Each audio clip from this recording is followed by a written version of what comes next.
Manipur top channel gi maikei gi tungan tungan ba marui bi pausung myam na thamjari hanbada April 13 bu mitai yening hunba numit haina thoram pangthok tuna santi gi khongcha chatkadori lakli be April 13 kalen gi humni panba numita mitai yening hunba numit haina thoram pangthok pu loina numit asida wangkai thambal khong da leiba maitai sanglen digi hayeng khongbal upong yumpham da leiba lining thau sanamai temple phawa ing tapagi pauzal pu khongchat amu sakani haribe numit asida lanai amadi group amata lambi thingmana singbu khongjang sangsin bigano haidi lining thau sanamai temple port LSTB gi office tang si pangthoki ba paw gi mifam amada board asigi member secretary maistam sibada ta luwang na mathaki wafam asi phongtok laduna mang hai matam amada leramba ipai pu singna mitai sing yakai duna mitai oina poklabadi mitai oina hingani haibigi apunbegi lingjel amaga loinana haukiba sahi english ngamaga samapanga nifuga mangagi kalen gi humni panba numit asidagi hauna mitai sing yokhanaba madi mitai sing gi thauna utuna adumak lakhi maram asina numit asibu ningsing duna mitai sing mikap thoktuna leiriba thauna lingjel adu miyamna ul asi amadi sandokla saikhi mangna makha taraduna ngasi gi mirolna mikap thokawdrabadi mitai sing gi thauna lingjel utnaba palan thoram sing mirai duna thaidok tuna salagani tungi mirol thauna piba ngamloi numit asida pangthok kodoriba khoksat asi haudringai da thambal khong mitai sanglena mitai singbu mikap thowanba ngamkiba ipai pu singbu mairakatuna ikai khumna bu utkani maramaduna lamdam asida leiriba miyamna khongsat asi sarugya biu mitai apunbegi thauna lingjel utminasi hainasu maun apel dokhi pawgi mipamaduna wangkai thambal khong da leiba mitai sanglengi thaumi singamadi lining thau sanamai temple board ki member singsu sarugyaki amaramda lining thau sanamai temple board ki member oiramba masagi sei samaga amaga thani pan sugraba uyum poktagi ningthaujam tomban lekhidabada board asigi member singna minute ama tumina leptuna awaba phongba loinana lekhidrabigi thawaina mapugi nakta ingna sikna leirunaba thauni jakhi amaramdana kun suba sajibu inat ngaithang kumai houkhre sai khudingi ima laisem inat loisangna sinduna pangthokpa sajibu kumai handak sai gi wena sukun suba sajibu inat ngaikhang kumai 2025 ngasidigi hauraga April 12 phawbu numit 10 ni subna nongpok singu thongmai tei lekola pangthoklagani thawram adu lamdam madongi miyamna polam kya puraktuna athen putkarakhi numit 10 ni subna pangthokadaba sajibu inat ngaikhang kumai 2025 asigi ahobu numita nat kwebi isai kya amasu tamkhi amadi panthogi poktak spikhi thawram siga mari lenana layoiba panthona phongdorakpada mangna taibang panusida he khongdarakpadigi hauna matik mayai leiba mi ama oina adumak khongdarakhi mak masana taibang mi ni haina khanjaraga su miyamna mahaki matik mayaina laini haina khane amasum layong amana naraba anaba mabu mahakna sokpada yengbada hekta phai haiduna miyamna mahakpu singthanai mangang luwang khumanda maitai lining satpasingna mahakpu iratuna miyamna panthau natragana wangkhai pari haina khangnai miyam khaknatana haukiba sai english singani ga taruki April 12 lining ining thau laisema sana jawba masamangna panthau gi ma cycle laktuna panthau bu iratuna singu laitangamba khoyum lailup ngai khangba haina suming thonbira memadi wangkhai paridi minati laini miyoi bai khoi bu kanbiba lakpani mitai lining hingat hanabagi damakta miram lenda sapong lakpa layoiba panthauni haina miyamna haina bawrakhi adubo laibak thibri sai kharagi matungdi english ngani ga taraga taruki April 13 miyoi khrana lainati lai sasinabani haina makpu khatkani haina landarak pamadi kariguma pamda bakra thulakpadigi police na makpu ngak sendu lakhi adubo police laina miyam thomjidaktuna laifam mai thadopiki madugi matung kumja english ngani ga kungi January 13 digi amuk nongpok singu thong maitai laikol thalo sikilok seloi lamai sing panthaugi masaikol ama amuk nauna sapfong duna ngasi phawba miyam gi thogol tawduna mitai lining sara sandoktuna mahi yelan kheri mana makha taraduna hauzu iramda masida awaba kiya ma thingnadi adubo mitai lining inat masak thonana ba miyamna khangnaba lai yekpa sangnamnaba sumang lampak utpa nat satnabigi jagoi isaina singba kaya ama yokhatpa mangki gadoraba khangnaraktraba mitai khoigi thang sabigi satnabi laibakna saba polam kya ma mitaigi iyongphi payana saba polam mitai oibigi makok hapa sina singba kya yokhatnaba thabak thoram kya ma paikhatgani loinana lamdam asigi pari oibisingna lining labadi lamdam asi maraset patang du loitaba lamdam am oiba ngamgen habu wapam thamki atopa tien ma paw khrana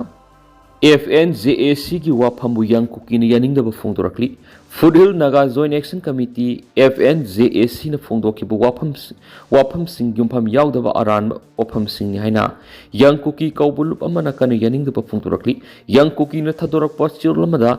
kuki gi puwari identity amadi ipai puna thambiramba lamngak sen mahaibisi yang kuki gi lengdraba phiremni maraksida FNJAC na Chirolamada phongdokibu wafam sing yumpham yaudaba hoki sing puwari amadi aikhoigi hakpu miyamda lan ohonanabu honabani liangmai community na makhoigi lamni haina claim tawriba sigi sapsaba asengba madi thajaningai oiba document puthokpa ngamloi masi mangna aikhoi asi aggressor nati haiba taklabani aikhoigi miyam amadi aikhoigi iram aikoina ngak senjaba masana tabani aikoigi iramna changsilakpasing aikoina sapsana makhoida parata migani aranba wafamna aikoigi asengba puwari na thaiduna puba ngamloi yetnarakpa mafamgi matangda wari sananaba matam suppada thong launa hangduna thamli adubo aranba wafam sing phongdorakpana hena phattaba phibam ama lakpa natana atai karisu lakloi FNJAC na aikoigi lambu koki gi lamni hairibasi iseng seng na minamani maram asina wafam asigi matangda mari leinaba authority amadi stakeholders sing na akanwa miyeng sangbi wansu siol sida phongdorakli amaramdana tomba lekidabada awaba phongdorakli Communist Party of India Marxist Manipur gi lusingba mo oiramba ningthaujam tomba maiteina sahi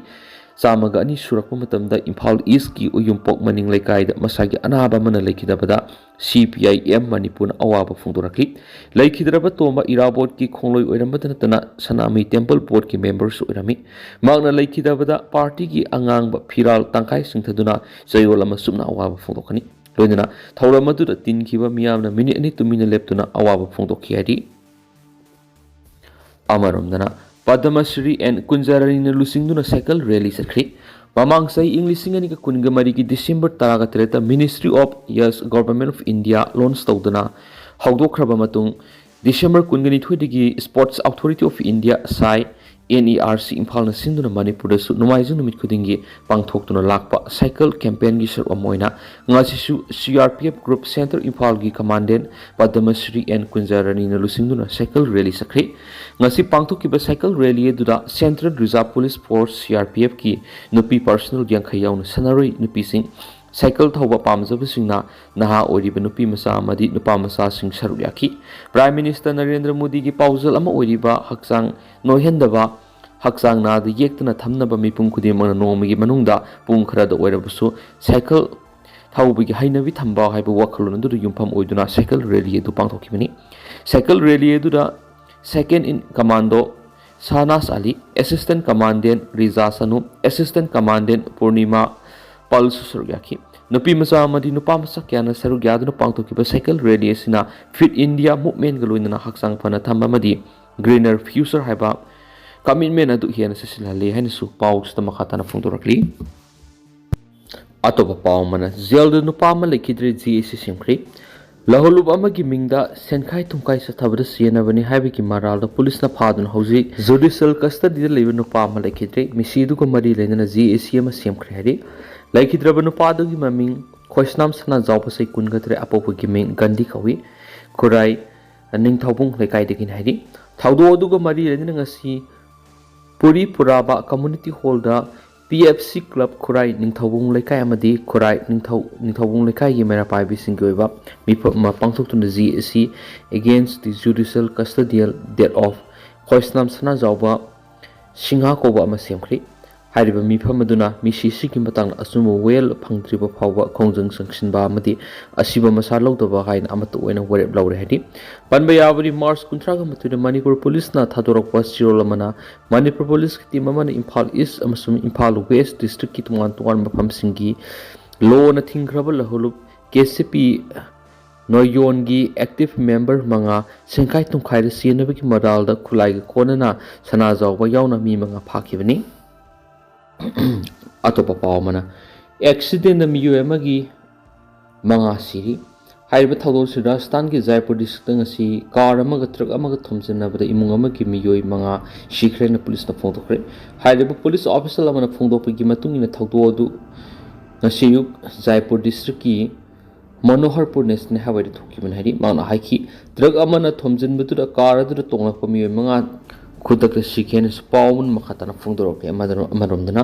Madhya ꯄ꯭ꯔꯗꯦꯁꯇ ꯀꯩꯒꯤ ꯑꯦꯇꯦꯛꯇ ꯅꯨꯄꯥ ꯃꯆꯥ ꯑꯃ ꯁꯤꯔꯤ ꯃꯩꯙ꯭ꯌ ꯄ꯭ꯔꯗꯦꯁꯀꯤ ꯎꯃꯥꯔꯤꯌꯥ district ꯀꯩꯒꯤ ꯑꯦꯇꯦꯛꯇ ꯆꯍꯤ 12 ꯈꯛꯇ ꯉꯥꯏꯔꯤꯕ ꯅꯨꯄꯥ ꯃꯆꯥ ꯑꯃ ꯁꯤꯈ꯭ꯔꯦ ꯍꯥꯏꯅ ꯐꯣꯔꯦꯁ ꯑꯣꯐꯤꯁꯦꯜ ꯑꯃꯅ ꯐꯣꯡꯗꯣꯛꯈ꯭ꯔꯦ ꯍꯥꯏꯔꯤ ꯑꯇꯣꯞꯄ ꯄꯥꯎ ꯑꯃꯅ ꯃꯤ ꯂꯩꯅꯗꯕ ꯌꯨꯝ ꯑꯃꯗꯒꯤ CGI ꯁꯤꯠ ꯍꯨꯔꯥꯟꯅꯕꯒꯤ BSFꯅ ꯐꯥꯔꯒ ꯃꯣꯔꯦ ꯄꯨꯂꯤꯁꯇ ꯁꯤꯟꯅꯈ꯭ꯔꯦ ꯍꯥꯏꯔꯤꯕ ꯃꯤ ꯂꯩꯅꯗ꯭ꯔꯕ ꯃꯩꯇꯩꯒꯤ ꯌꯨꯝ ꯁꯤꯗꯣꯛꯂꯒ ꯃꯗꯨꯒꯤ ꯃꯊꯛ ꯀꯨꯞꯄ GCI ꯁꯤꯠ ꯍꯨꯔꯥꯜ ꯑꯃꯗꯒꯤ ꯐꯥꯔꯕ ꯃꯤꯑꯣꯏ ꯑꯅꯤ ꯑꯗꯨꯗꯤ ꯇꯦꯡꯅꯧꯄꯥꯜ ꯗꯤꯁꯇ꯭ꯔꯤꯛꯀꯤ ꯃꯨꯝꯄꯤ ꯈꯨꯟꯗꯒꯤ ꯈꯩꯃꯤꯂꯦꯟ ꯂꯨꯞꯐꯣꯁꯤ 33 ꯑꯃꯁꯨꯡ ꯗꯤꯁꯇ꯭ꯔꯤꯛ ꯑꯁꯤꯒꯤ ꯃꯅꯨꯡ ꯆꯟꯕ ꯃꯣꯔꯦ ꯋꯥꯔꯗ ꯅꯝꯕꯔ 9 ꯂꯪꯀꯤꯁꯣꯏꯗꯒꯤ ꯕꯣꯏꯄꯨ ꯒꯥꯡꯇꯦ ꯆꯍꯤ 90ꯅꯤ ꯃꯈꯣꯏ ꯑꯅꯤ BSFꯅ ꯃꯣꯔꯦ ꯄꯨꯂꯤꯁ ꯁ꯭ꯇꯦꯁꯟꯗ ꯈꯨꯠꯁꯤꯟꯅꯈ꯭ꯔꯦ ꯍꯥꯏꯔꯤ